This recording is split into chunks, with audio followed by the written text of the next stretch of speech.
have been some whispers and murmurs over the course of the last couple of weeks that the president would consider pardoning Julian Assange, though the U.S. government is still officially seeking his extradition. Assange is the former head of WikiLeaks, which published the classified files leaked by Chelsea Manning, demonstrating that the U.S. government had misled the public about the war on terror. Now, Assange has been in hiding and/or some form of incarceration since 2011. With us now is Gabriel Shipton, Julian Assange's brother. Welcome to Rising. Yeah, good to be with you. Yes, so great to have you. Please give us an update. Obviously, we're hearing a variety of things, including increasing pressure from some members of Congress, some advocates in the public, to actually finally have Julian Assange be free. Though while the legal matter is still being worked out, we are getting closer, in fact, to the point where if push is going to come to shove, he would be brought to the U.S. Ostensibly for prosecution. Well, that's right. Yeah, the prosecution and the extradition is moving forward in the United Kingdom, but I think there's a real, it seems like a bit of a shift here, a moving of the ground with these comments from the president last week when he was asked if he was considering the Australian request to drop the charges. He said, yes, we're considering it. And so that was I think a real moment in this campaign to free Julian. There's also been the Wall Street Journal, who has a source inside the DOJ, has been reporting on different types of plea deals and things that the DOJ is apparently considering. So I think there's a real shift and there's a focus on it now.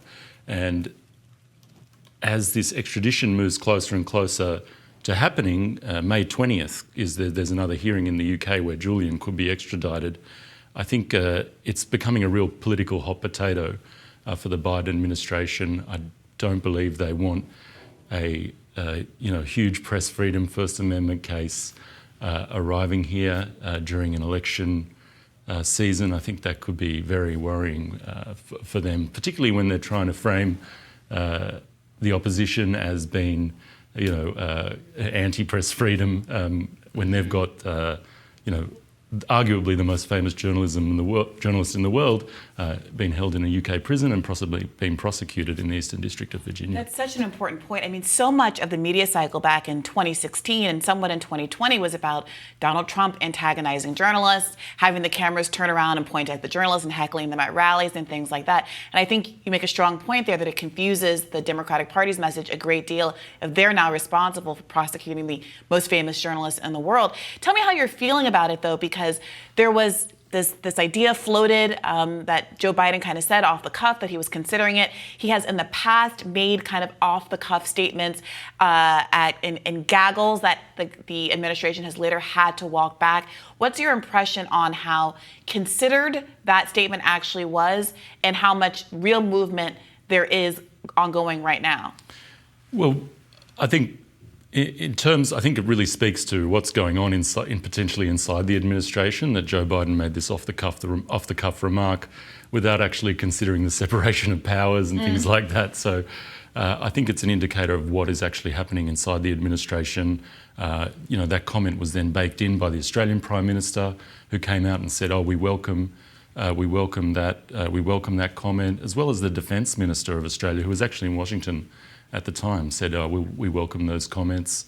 The Mexican president also made comments saying, it'd be, an amazing stand for justice that if Julian was freed. So I think it's, more sort of illuminates what's going on inside the administration. But yeah, we saw these sort of comments trying to be walked back a bit in the Wall Street Journal. There was an article on the 14th, saying that the Australians had asked for a plea deal, which wasn't the case. The question was actually about dropping the charges. So I think there's some interesting dynamics, and the separation of powers is definitely, the DOJ definitely wants to be seen as independent and definitely wants to make the final decision on this, and so they should.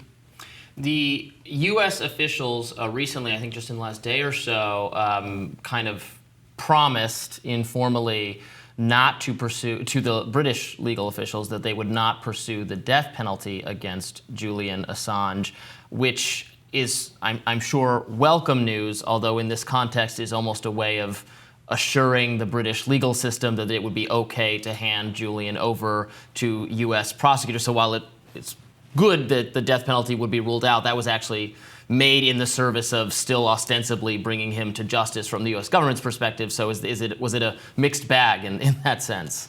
Well, the UK courts have done this really strange thing. Rather than approving Julian's appeal, they had an appeal application hearing, and then they said, okay, you've got two worthy points here of appeal, but we're going to give the US government an opportunity to give us more information in these diplomatic notes to sort of, address these appeal points. And that's what we saw with this death penalty point. They said, this is a valid appeal point. We can't extradite Julian if he's going to face the death penalty in the United States. And the other one, which I think is quite interesting, is that they said that we can't extradite Julian if he's discriminated against for his nationality. And what that means is that the prosecutors have argued, because Julian is not a US citizen, that he is not entitled to First Amendment protection. And so what the UK courts have said is that, well, we can't extradite him if you're going to treat him differently than a US citizen in that regard. And so the DOJ responded, or not the DOJ, but the American embassy responded in these diplomatic assurances saying, well, Julian is free to argue that he has First Amendment protection, but that's up to a judge whether he does or not. And we already know there's jurisprudence that there was a Supreme Court case between Open Society and USAID where they found that First Amendment protection can't be extended to US citizens. So I think that could be an area where the UK could potentially block this extradition because Julian will not have First Amendment protection if he is tried here in the United States, which could be really embarrassing for the Department of Justice. And Julian's wife responded to these assurances saying that it was weasel words, I think pointing to the squishiness of saying, well, he has the right to argue these on First Amendment grounds, but it's up to an individual judge. What happens if, because those assurances are vague, at least the First Amendment assurances are up in the air, what would be the next step if those assurances, frankly, were not enough for the UK court? Well, that's where it gets, I think, potentially even more embarrassing for the US DOJ, because then they would potentially approve Julian's appeal on that singular point, and then you would have an appeal hearing that would have to go in to the publications and what Julian is charged with, and really delve into that and see, is it protected speech or is it protected under the European Conventions of Freedom of Expression? And so then you would have an appeal hearing playing out that would put at odds these European freedom of expression laws with the First Amendment. So it could be a very interesting appeal if it gets approved. But that being said, the UK courts have really been they've been the sort of instrument that's been used to really deal out the persecution on Julian, to keep him in prison for these last 5 years. He's not serving a sentence. He's not charged with any crime in the United Kingdom, but they've been able to keep him in a maximum security prison. So I don't have a lot of faith in the UK courts and the UK justice. Can you speak to the role the Australian government has played in this process so far? Julian being an Australian citizen, and there has been, it seems, sentiment in Australia is very much in favour of him letting him go free. Can you speak to that? Well, poll after poll in Australia has shown that the people of Australia actually want Julian returned home. Australia and the US have a very close relationship.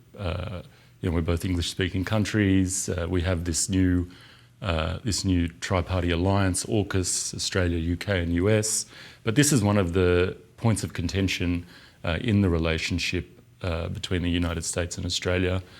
Just last February, the Australian Parliament put through a resolution. 2/3 of the Parliament voted in favour, and that resolution was calling on the UK and the US to bring this to an end and return Julian back to Australia. So I think there is very, very strong support for Julian in Australia. The government has been advocating for him in their talks here in Washington. The ambassador here, Kevin Rudd, has been working hard behind the scenes to advocate for Julian and for his release. And so I think, in terms of the State Department relationship and and the US-Australian relationship, this, I think, returning Julian back to Australia could there's a lot of goodwill to be taken up there, and that could really bring these two countries closer together. It would seem like such an easy thing to do, especially after such a long period of Julian being in prison, being punished despite not being charged. The person who leaked the information to him, obviously having been prosecuted, spent some time in prison, and then was pardoned, commuted, is now free. Even if you did think there was some criminal element to this, which, to be clear, I don't, that person would have been engaged in the more obviously criminal action, and now that has been forgiven and is a settled matter. So to still be going after Julian, to be having these 3 different governments from 3 different parts of the world involved in this effort that has brought embarrassment, I agree, to the United States government, at a time where the Biden administration, Biden is running for re-election on upholding democracy, the threat to democracy that his opponent represents, and he has to be involved in this. And the question is, why? Can't you just easily say enough is enough, this has gone on long enough, so many people are advocating for his freedom, and we can just say it was a First Amendment issue and it's done? Yeah, and I think that's the sort of reality and the writings on the wall now. The political cost of this prosecution is now outweighing the benefit. And I think there's a lot of goodwill to be taken up by the Biden administration. We've had the entire progressive leadership in the Congress have written to Biden about this issue, calling on him to bring these charges to a close, calling on Garland to drop this prosecution. So I think in terms of the goodwill, the political goodwill available for the Biden administration domestically, I think that exists as well. You've got all these press freedom organisations, ACLU, Freedom of the Press Foundation, human rights organisations like Amnesty have all written multiple letters to the Biden administration. The New York Times has written to the Biden administration. So I think there's a huge amount of goodwill out there for the administration to take up during this election season. Yeah, you mentioned the Progressive Caucus coming out in support of Assange. We have seen in the last week or so, however, that there is a significant appetite among national security hawks in Congress to double down in the context of this FISA argument, right? Where there is a substantial core of Republicans and some Democrats along with them that aren't especially moved on the question of whether or not these kind of protections against the overreaches of the national security state are valid and need to be addressed. So I wonder what, in your experience, are some of the points of pushback that you're perceiving from a congressional perspective. Do you think that if the DOJ is seriously considering this, that they will be getting pushback from certain sectors of elected officials in Congress? Yeah, I do think they will be getting pushback. If Julian's eventually extradited, it's going to be, I don't know how the DOJ is going to, continue with this prosecution. I think there will be quite a bit of pushback domestically. You've seen, like I said, the New York Times has come out and said this. So you'd expect there'd be considerable reporting on it, unlike the Pfizer moment that was had. But there was I think it was pretty close, right? The Pfizer vote. Mm-hmm. So there's a huge constituency that is against this. Sort of thing, and I think the constituency that is actually pursuing Julian has been falling away and has been reducing. The Mike Pompeo, who was sort of, went off the deep end back in 2017 and issued this sort of fatwa against WikiLeaks. Like, he's been off the scene for quite a while now. He's a sort of, he attempted a presidential run, released a book, but didn't get much traction. And so I think the constituency that is really pushing this is falling away, and the constituency for Julian is actually growing. So, yeah, I've certainly seen on the Republican side the civil liberties contingent, emerging a little bit in the FISA discussion. Obviously, we wish there were even more of them and it was even larger, but I do see that momentum taking place, and we'll just see if that's enough to finally have Julian free after so long. Gabriel Shipton, thank you so much for joining us today. Yeah, thank you, guys. Thank you.